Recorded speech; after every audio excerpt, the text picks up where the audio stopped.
Well, I usually go in and pitch a few ideas to begin with when it comes to writing these video games, and then the various brand people and Cartoon Network people and the show people kind of have their say on, yeah, we want to do that, that's too close to something else we're doing. It's boring for most people to think about, but I sit in front of a computer and I am able to type out things that just write the commands for what the game is going to do.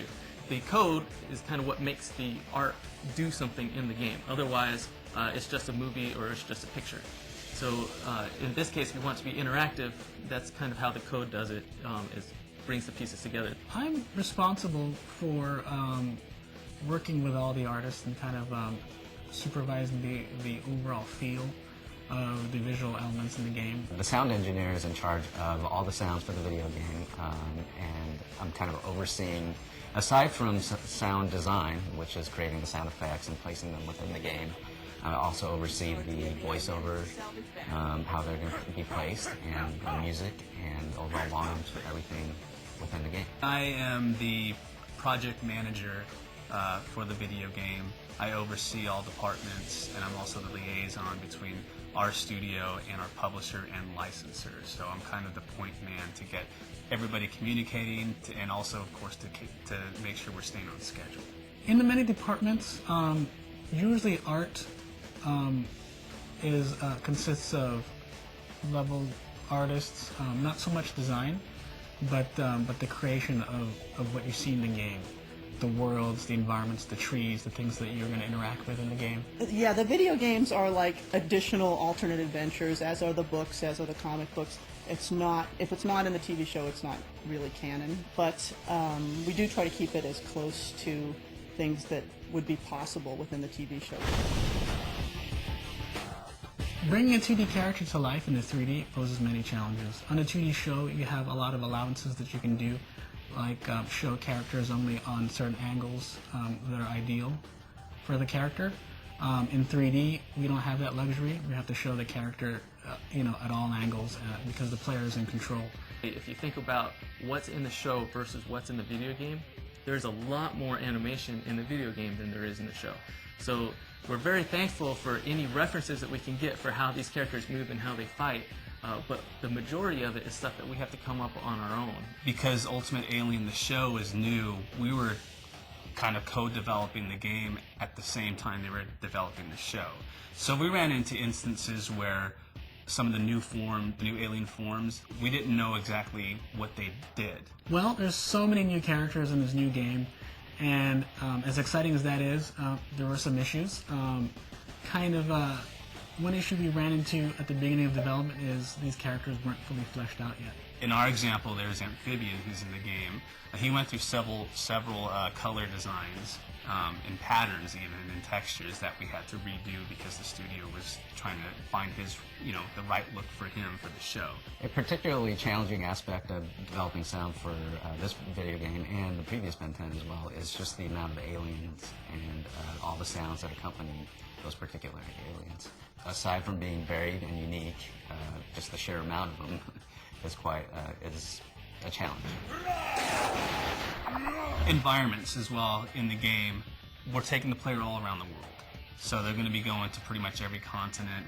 They're going to China, Tokyo, South America, the US, even places in Europe. So to be able to create all these different environments was a challenge as well. Well, one of the levels that I thought was exciting to work on and bring to life was the China level. It posed a lot of challenges, but at the same time it gave us a lot of creative freedom to be able to create a lot of mystique and secrecy and things like that. In developing the sounds for Ben 10, we're constantly playing the game through the various iterations, the various builds to see where it's at and to see what new things have come up that we need to play sound effects for. Coming from the TV show as a writer, Cartoon Network's put a lot of faith in me to stay true to the brand and to really, stay true to the character voices and keep the games, if not entirely 100% in continuity with the show, as close as we can possibly be for the fans to accept it and enjoy it. Yeah, I always love it when we can get the writer in the room. I know we didn't have the writer today, but I know Charlotte, and I knew she was writing the game. and I told her to write some really fun stuff for us, and she did. And she brought in like every character into this game that like has almost ever existed on the show. Yeah, we just got done recording all the voices, and I barely made it, but here I am speaking to you right now. How does one describe D. Bradley Baker? He's a monster, but only, you know, on screen, only his voice. I think I do 17 super aliens in this game, which that's got to be a record for me. Well, some of the characters are certainly much easier. Those tend to be the ones they don't use as much. the ones that are more vocally punishing. Well, those are the ones they always love to bring back. The soar in Humongosaur is my voice. I soar after I'm doing Humongosaur. You know, when you look at the whole development of the game, is kind of a small part of the game. Important. I'm not gonna, you know, sell us short, but is a small part of the game. There are a lot of people here watching today.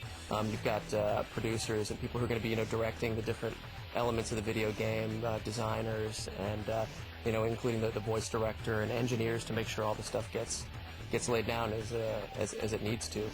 An important part, but when you look at the whole, you know, development of the game, a very short part, actually.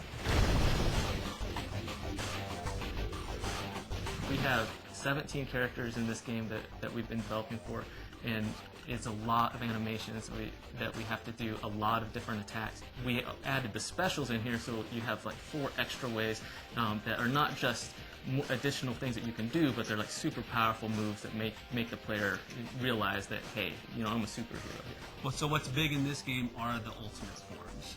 That's definitely a brand new feature, not only for the game but for the show. So for fans, they want to experience, you know, what it feels like to run around as Ultimate Humongosaur or play as Ultimate Spider Monkey. This is the game they're going to want to do that with. This is the only game they can do that with. You've played the regular character in combat, you know how that feels, but now you're Ultimate. So, you know, we give you a lot more guys that you're going to have to fight against, and your abilities are just over the top. The fighting system definitely supports with our quick alien switch feature.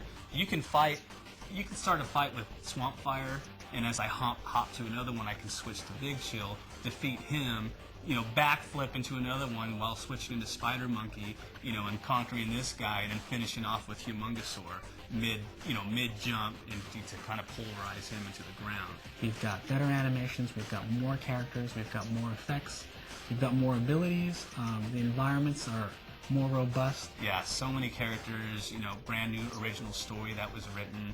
There's just a lot that went into this to put it all together. I think what sets this game apart isn't any one thing. I think looking at it, I think we've improved on almost every aspect of the game. If I had known as a child that I was going to grow up and this was going to be my real grown-up job and this is going to be my life, I'd have been a heck of a lot more relaxed as a kid. I mean, you get to write cartoons and video games. How cool is that?